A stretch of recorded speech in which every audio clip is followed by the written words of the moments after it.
Steve, and welcome to World Fiddle Day 2021, when all the fiddles will ring out around the world for this great occasion. But I suppose, looking back since January 2020, we have lost 13 fiddlers who are no longer with us, and we would like to remember all those fiddlers tonight. I suppose from the youngest girl, 17-year-old sailor inch with Kerry connections from New York, to that grand old man from Kilty-Clogher in Leitrim, 92-year-old Ben Lennon. And of course, we can't forget our dear friend here from Slieve, Paddy Jones.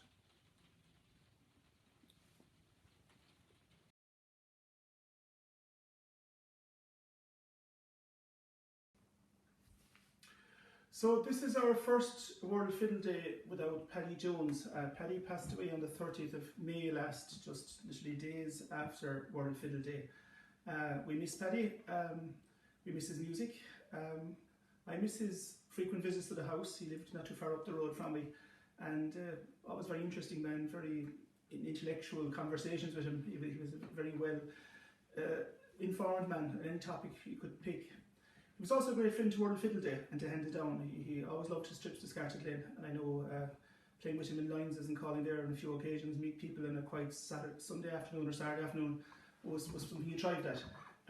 Because Paddy liked small groupings where he could hear where he was at. He didn't like big loud sessions, but Paddy was lovely to meet in a quiet session. And of course he relished slow airs and was a great slow air player. So I'm going to try a slow air in his honour. I'll try Queenie Gonal, and rest in peace, Paddy.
I moved to Tralee in 2002 and met Paddy Jones soon after and took lessons from him for 2 years.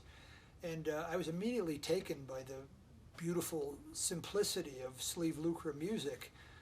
But the more I spent time with Paddy and the closer he made me listen, I realized that it's a really subtle and complex and gorgeous and deep kind of music. I think you could say the same thing about Paddy Jones, that at first glance he seemed to be a simple man. He didn't have any needs or wants. He lived with just his books and his music and not much money. And but as you got to know him, you realize how complex he was and how fascinating he was. He's probably the best read person I've ever met. He knew Homer and the Iliad and the Bible and the Quran and the Book of Mormon and Don Quixote, and he loved the classics. But not only did he love the classics, he sort of disdained popular culture. He'd never had an email address or a website. He never had a Facebook page. He never had a Twitter account or an Instagram account. And I think for many of us, I know for me that the music has been a great passport into meeting people. Some of my closest friends in the world are Irish, and I count my friends in County Kerry as among my closest friends in the world. The music for me has always been a passport into meeting people and developing friendships.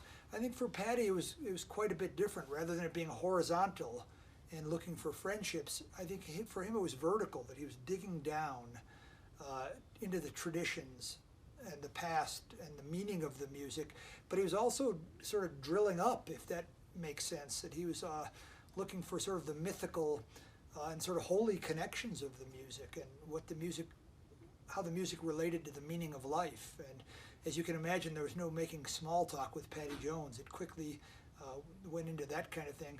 And I'll miss him terribly. And I learned a lot from him. And I think the thing that really stuck with me the most about him is that he told me that nothing is of value until you give it away.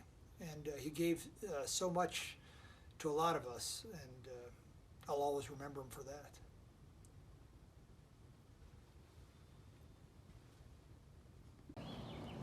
Hi, I'm Russ Bradburd. This is a set of slides that Paddy Jones taught me. The cat jumped into the mouse's hole, and If I Had a Wife.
My first meeting with Paddy Jones was when we lived down on Tralee Road. I got to know Paddy's father before I got to know Paddy, and Paddy's father brought him in one day to me to play a tune, and Paddy played the most haunting slow air, and he looked at me after that, and I said to him, he said to me, "What do you think of that?" And I said, "I'll tell the truth," I said, "I thought I heard somebody singing in the playing of it." And he shook hands with me and he said, that's the highest compliment he said you could actually pay me. And it'll tell you as a story about how revered the fiddle was in that family and in the community here in the Steve Luke area in general. When I started playing a mandolin first, I told Johnny Jones, Paddy's father, that I was after buying a mandolin. I was getting a few lessons from Nickie McAuliffe, and he said to me, "Christ, young lady," he said, "wouldn't you try the fiddle?" So Paddy Jones was a kind of was a man. To be honest with you, I thought he was a genius in more ways than in music, because when I went to his house, he had a range that he made himself. And a water heating system and all that kind of stuff. And Paddy had a fierce interest in everything, in so many things outside of music. And he questioned everything and he looked at everything. And everything he looked at, he wouldn't take his gaze off it until he understood everything about it in a forensic kind of way. He knew everything about anything that you could ask him.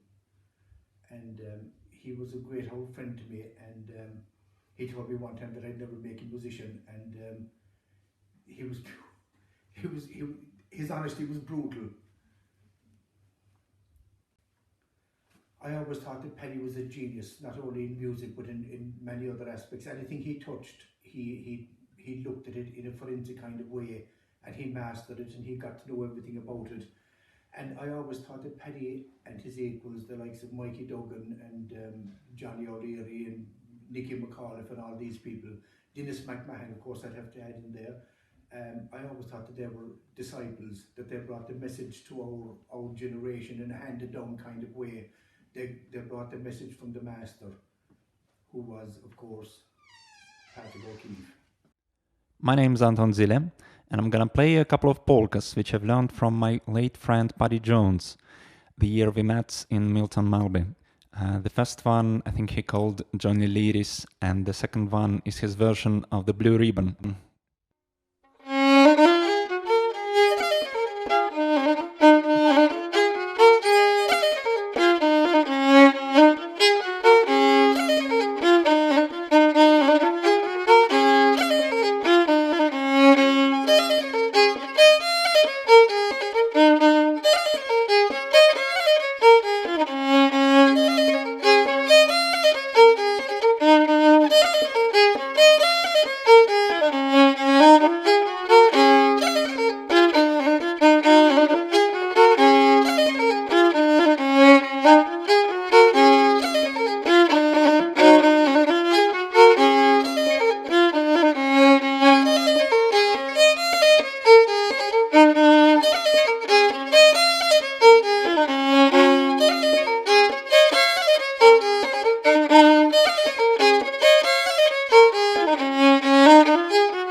let this set of polkas be both in memory of my late great friend Paddy Jones